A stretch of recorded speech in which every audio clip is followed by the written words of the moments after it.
అంతర్జాతీయ గిరిజన దినోత్సవం వేళ రాష్ట్రంలోని గిరిజనులకు ముఖ్యమంత్రి చంద్రబాబు శుభాకాంక్షలు తెలియజేశారు.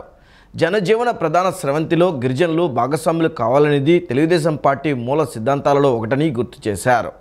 అందుకే నాటి తెలుగుదేశం హయాంలో వారి విద్య, వైద్యం, జీవన ప్రమాణాల పెంపు కోసం అనేక కార్యక్రమాలు అమలు చేశామన్నారు. విజయవాడ తుమ్మలపల్లి కళాక్షేత్రంలో ఆదివాసీ దినోత్సవానికి హాజరైన సీఎం గిరిజనులతో మమేకమయ్యారు. ముఖ్యమంత్రి చంద్రబాబు ప్రపంచ ఆదివాసీ దినోత్సవం వేళ గిరిజనులతో కలిసి సందడి చేశారు. ఆదివాసీ దినోత్సవ కార్యక్రమంలో పాల్గొనేందుకు విజయవాడ తుమ్మలపల్లి కళాక్షేత్రానికి వచ్చిన చంద్రబాబుకు మంత్రి గుమ్మడి సంధ్యారాణి, ఎమ్మెల్యేలు ఘన స్వాగతం పలికారు. అనంతరం గిరిజనులతో కలిసి చంద్రబాబు ధింసా నృత్యం చేశారు. అనంతరం గిరిజనుల వద్దకు వెళ్లి వారిని పలకరించి వారితో మమేకమయ్యారు. ఆ తర్వాత డప్పు కొట్టి గిరిజనులను ఉత్సాహపరిచారు. వివిధ వేషధారణలతో వచ్చిన వారితో ముచ్చటించారు. అనంతరం అరకు కాఫీ తాగిన సీఎం చంద్రబాబు గిరిజనులు తయారు చేసిన ఉత్పత్తులతో ఏర్పాటు చేసిన ప్రదర్శనశాల వద్దకు వెళ్లారు. గిరిజన ఉత్పత్తులను పరిశీలించారు. గిరిజన దినోత్సవం సందర్భంగా గిరిజనులకు చంద్రబాబు శుభాకాంక్షలు తెలియజేశారు.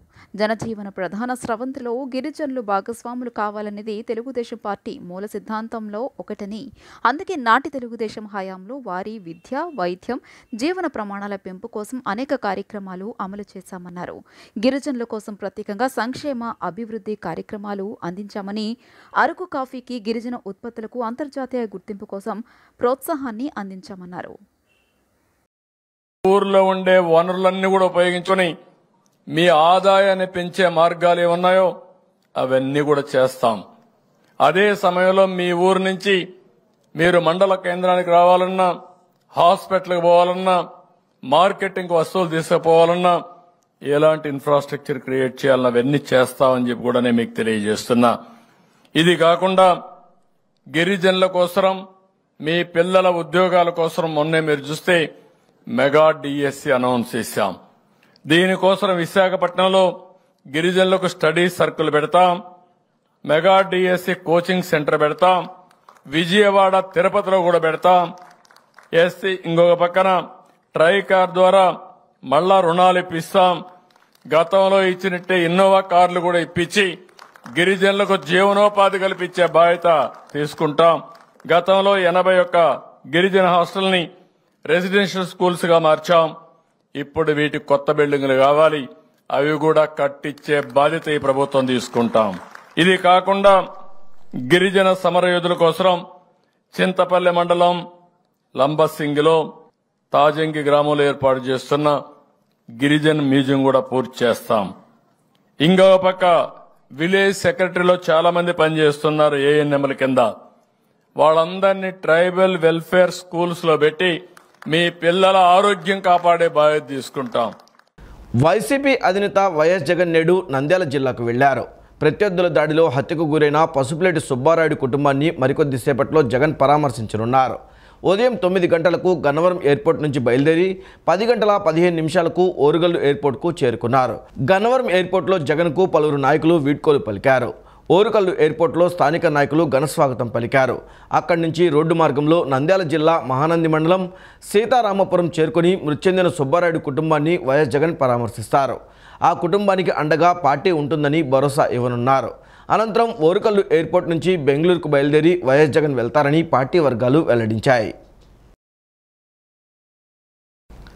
శ్రావణ మాసం మొదటి శుక్రవారం కావడంతో ఇంద్రకీలాద్రి అమ్మవారి ఆలయానికి భక్తులు పోటెత్తారు. శ్రావణ శుక్రవారం సందర్భంగా ఆలయ అధికారులు అమ్మవారికి ప్రత్యేక కుంకుమార్చనలు నిర్వహిస్తున్నారు. ఇంద్రకీలాద్రిపై శ్రావణ మాసం సందర్భంగా 4వ శుక్రవారం నాడు సామూహిక వరలక్ష్మి వ్రతాలు నిర్వహించనున్నారు. శ్రావణ మాసం మొదటి శుక్రవారం కావడంతో ఇంద్రకీలాద్రి అమ్మవారి ఆలయానికి భక్తులు పోటెత్తారు. ఈ సందర్భంగా ఆలయాన్ని రంగురంగుల పూలతో సుందరంగా తీర్చిదిద్దారు. శ్రావణ శుక్రవారం సందర్భంగా ఆలయ అధికారులు అమ్మవారికి ప్రత్యేక కుంకుమార్చనలు నిర్వహిస్తున్నారు.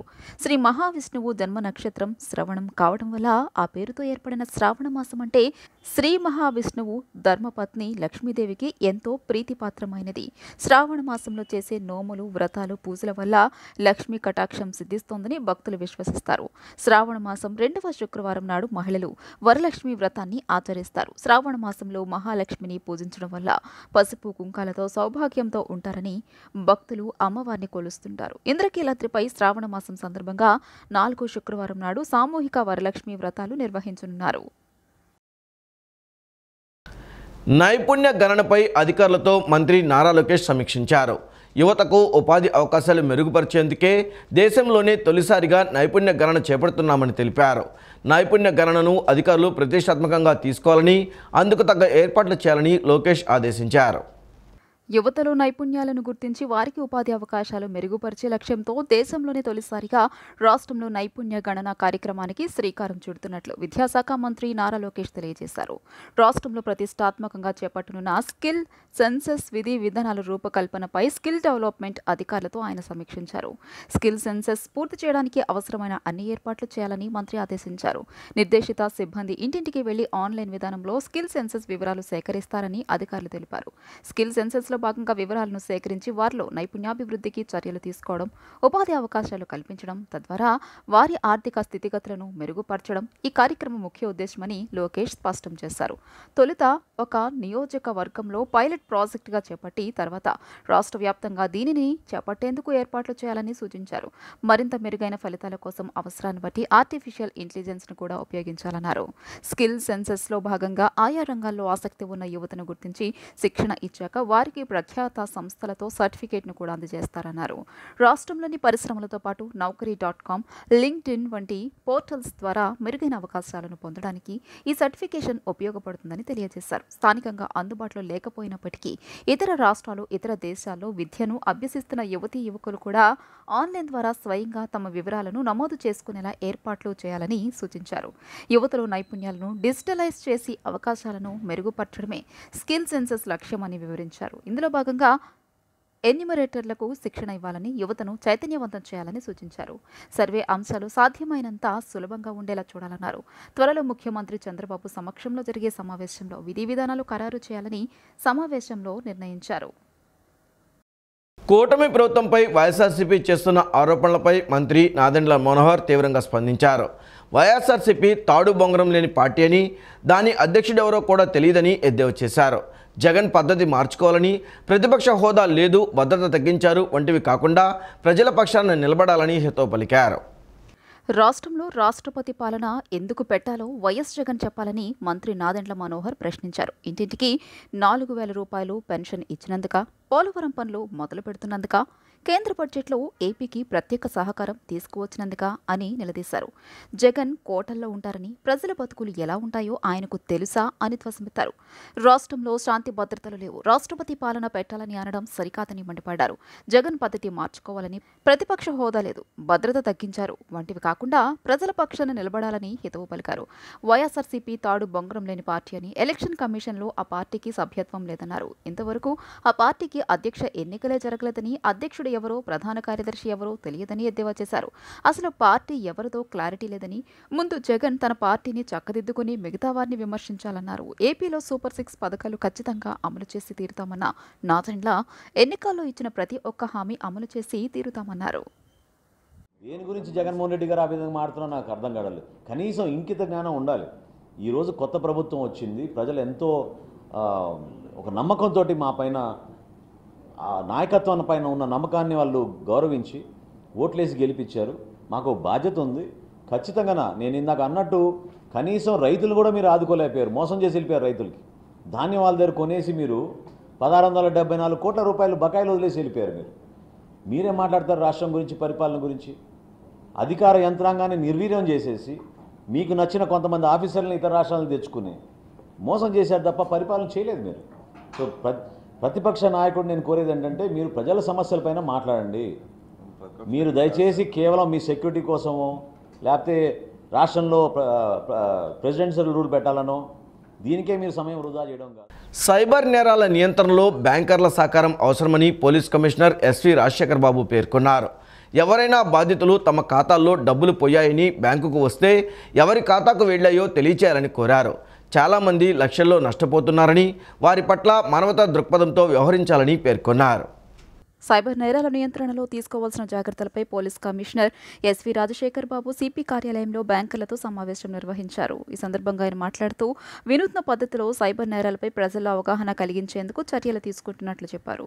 సైబర్ కమాండోలను ఏర్పాటు చేస్తున్నామని, కళాశాల విద్యార్థులను సైబర్ సైనికులుగా తీర్చిదిద్దుతామని వివరించారు. అలాగే బ్యాంకర్ల సహకారం కూడా అవసరమని పేర్కొన్నారు. ఈ విషయంలో సలహాలు, సూచనలు ఇవ్వాలని కోరారు. ఎవరైనా బాధితులు తమ ఖాతాల్లో డబ్బులు పోయాయని బ్యాంకుకొస్తే ఎవరి ఖాతాకు వెళ్లాయో తెలియజేయాలని కోరారు. ఏదైనా ఖాతాను ఫ్రీజ్ చేసినప్పుడు ఆ డబ్బును త్వరితగతిన బాధితుడికి అందించేందుకు సహకరించాలని కోరారు. చాలా మంది లక్షల్లో నష్టపోతున్నారని, వారి పట్ల మానవతా దృక్పథంతో వ్యవహరించాలని పేర్కొన్నారు.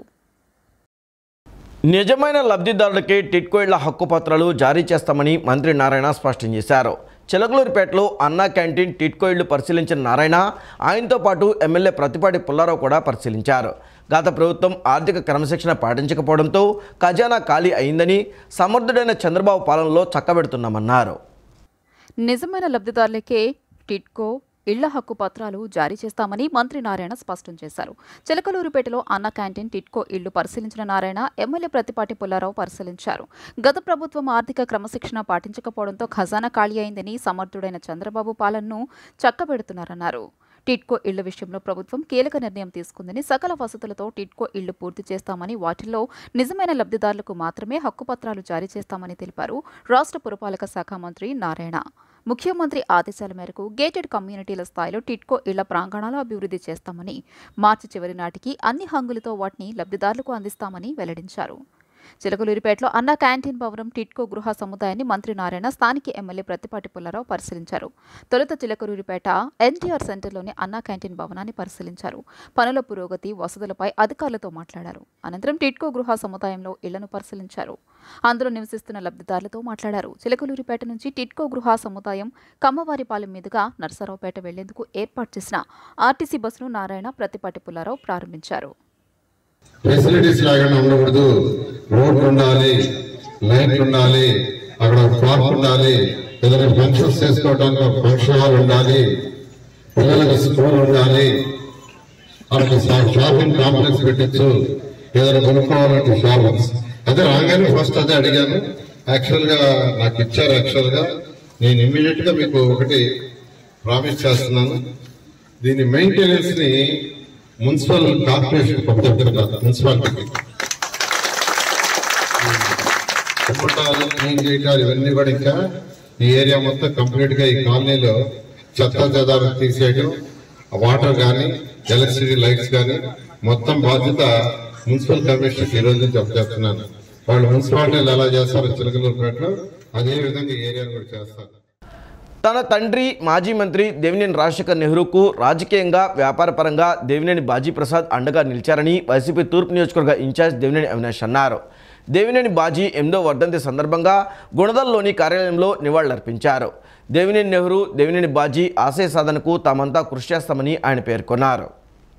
మాజీ మంత్రి దేవినేని నెహ్రూ సోదరుడు, ప్రముఖ పారిశ్రామికవేత్త దేవినేని బాజీ ప్రసాద్ 8వ వర్ధంతి కార్యక్రమాన్ని గుణదలలోని దేవినేని అవినాష్ కార్యాలయంలో నిర్వహించారు. ఈ సందర్భంగా వైసీపీ తూర్పు ఇన్ఛార్జ్ దేవినేని అవినాష్, వైసీపీ కార్పొరేటర్లు దేవినేని బాజీ అభిమానులు పాల్గొని బాజీ ప్రసాద్ చిత్రపటానికి పూలమాలలు వేసి కొబ్బరికాయలు కొట్టి ఘన నివాళులు అర్పించారు. అనంతరం అవినాష్ మాట్లాడుతూ తన తండ్రి మాజీ మంత్రి దేవినేని రాజశేఖర్ నెహ్రూకు రాజకీయంగా, వ్యాపారపరంగా దేవినేని బాజీ ప్రసాద్ అండగా నిలిచారని అన్నారు. యుఎస్ఓ ఏర్పాటులో కీలక పాత్ర పోషించారని అన్నారు. ఆయన ఆశయ సాధనకు తామంతా కృషి చేస్తామని అన్నారు. చనిపోయి 8 సంవత్సరాలైనా ఈరోజు బాజీ గారికి ఆయన స్నేహితులు కానివ్వండి, సన్నిహితులు కానివ్వండి, ఏదైతే విద్యార్థి దశ నుంచి దేవినేని గాంధీ గారితో దేవినేని నెహ్రూ గారికి అన్ని విధాలుగా ఆయన సహకరించి, తర్వాత నగరంలో వ్యాపారాలు కానివ్వండి, చివరి వరకు నెహ్రూ గారితో ప్రయాణించి ఈరోజు బాజీ గారు ఆయనకి రాజకీయంగా అన్ని విధాలుగా అండగా ఉండటం జరిగింది. ఏదైతే నలుగురు అన్నదమ్ములు గాంధీ గారు, నెహ్రూ గారు, బాజీ గారు, మురళీ గారు, వాళ్ళకి అనుగుణంగా, వాళ్ళ ఆశయాలకు అనుగుణంగా ఈరోజు యుఎస్ఓ ఆధ్వర్యంలో విద్యార్థుల సమస్యల పట్ల పోరాటాలు కానివ్వండి, రాబోయే రోజుల్లో విద్యార్థులకు ప్రభుత్వం తరపు నుంచి రావాల్సిన అన్ని విధాలుగా కృషి చేసే విధంగా ముందుకెళ్తాం జరుగుతుంది. వాళ్ళ సన్నిహితుల్ని, స్నేహితుల్ని ప్రతి ఒక్కరి కలుపుకుని వాళ్ళ ఆశయాలకు అనుగుణంగా ముందుకెళ్తాం జరుగుతుంది. అనంతరం మాజీ కార్పొరేటర్ ముసునూరి సుబ్బారావు, కార్పొరేటర్ కలపాల అంబేద్కర్ మాట్లాడుతూ యునైటెడ్ స్టూడెంట్ ఆర్గనైజేషన్ ఏర్పాటులో దేవినేని బాజీ కీలక పాత్ర పోషించారని చెప్పారు. నెహ్రూ మరణానంతరం దేవినేని అవినాష్ అండగా నిలిచారని గుర్తు చేశారు. యుఎస్ఓ ద్వారా అనేక మంది విద్యార్థులకు అండగా నిలిచి కీలక పాత్ర పోషించారని కొనియాడారు. దేవినేని బాజీ ప్రసాద్ మరణించి 8 ఏళ్లు పూర్తయినా ఆయన మరణాన్ని ఇప్పటికీ జీర్ణించుకోలేకపోతున్నామని అన్నారు. దేవినేని నెహ్రూ, దేవినేని బాజీ ప్రసాద్ ఆశయ సాధనకు తామంతా కృషి చేస్తామని తెలియజేశారు. విద్యార్థులను చదివించటం, చారిటీ పెట్టి కొన్ని కోట్ల రూపాయలతోటి పేద ప్రజలకు అండగా నిలబడటం, ఇది ఒక ఆర్గనైజేషన్.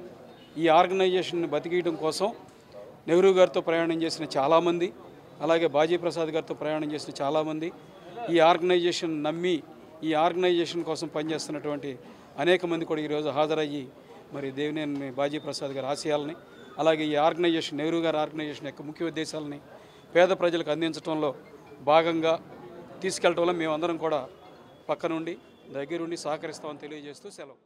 ఏదైనా మంచి కార్యక్రమంలో భాగంగా యుఎస్ఓ అనేది స్థాపించారు. అప్పటి నుంచి ఈరోజు వరకు చారిటబుల్ ట్రస్ట్ ద్వారా కానీ చదువుకున్న విద్యార్థులు కానీ మంచి మంచి పనుల ద్వారా పొలిటికల్గా రాసి చేయటం జరుగుతుంది.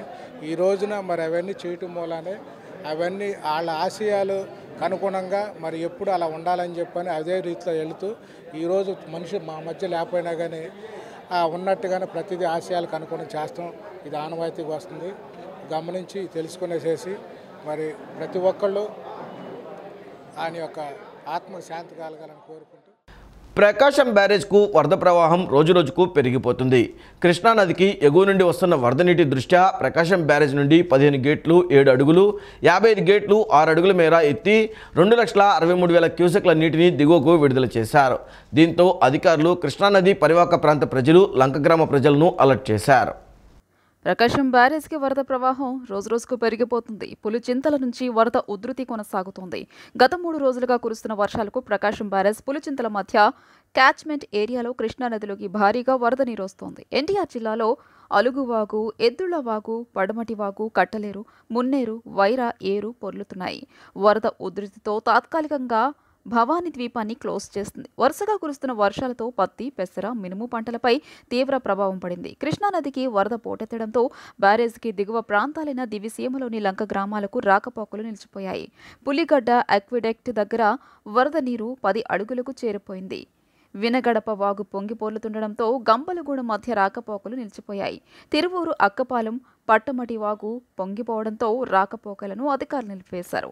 మరోవైపు పెనుగంచిప్రోలు దగ్గర మున్నేరు ఉధృతంగా ప్రవహిస్తోంది. ప్రకాశం బ్యారేజ్ ఇన్ఫ్లో, అవుట్ఫ్లో 3,10,000 క్యూసెక్కులుగా ఉంది. ప్రస్తుతం ప్రకాశం బ్యారేజ్కి వరద నీరు పోటెత్తడంతో కృష్ణా ఈస్టర్, వెస్టర్న్ కాల్వలకు 13,768 క్యూసెక్ల నీటిని రిలీజ్ చేశారు. దీంతో అధికారులు కృష్ణానది పరివాహక ప్రాంత ప్రజలు, లంక గ్రామ ప్రజలను అలర్ట్ చేశారు.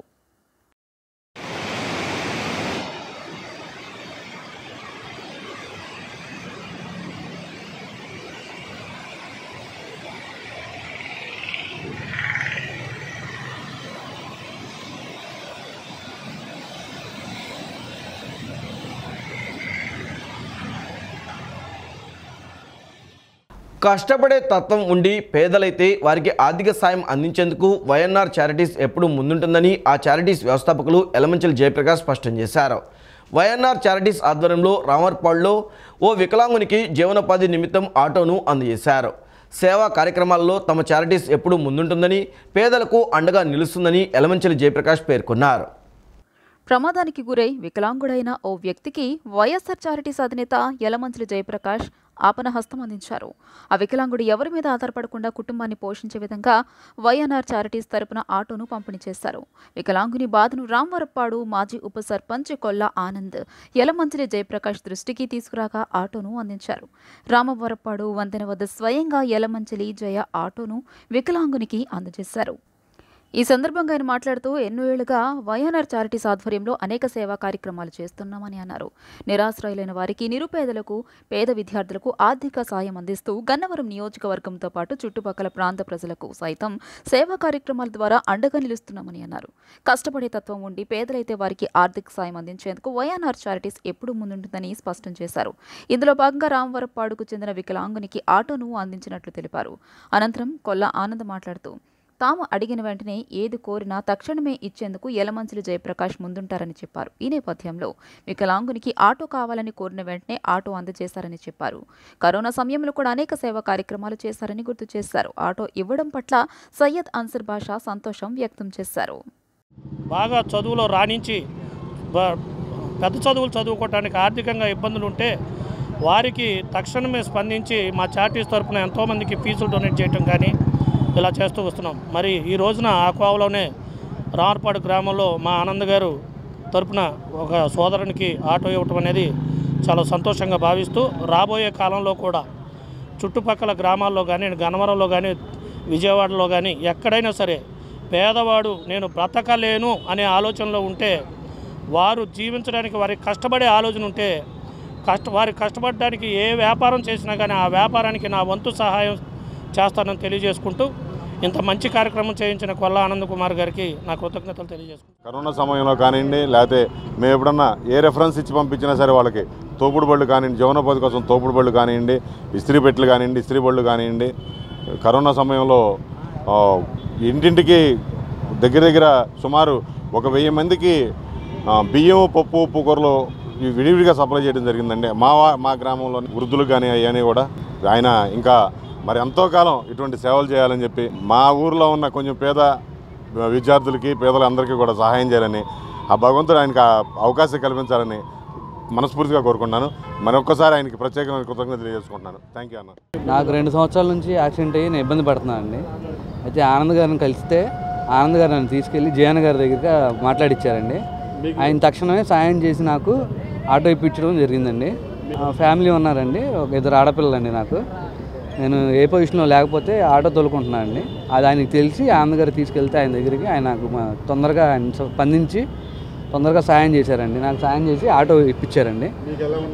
అది నాకు చాలా ఆనందంగా ఉందండి. ఆటో నిలబెట్టుకొని తోలుకుంటానండి. నేను జాగ్రత్తగా తోలుకుంటాను.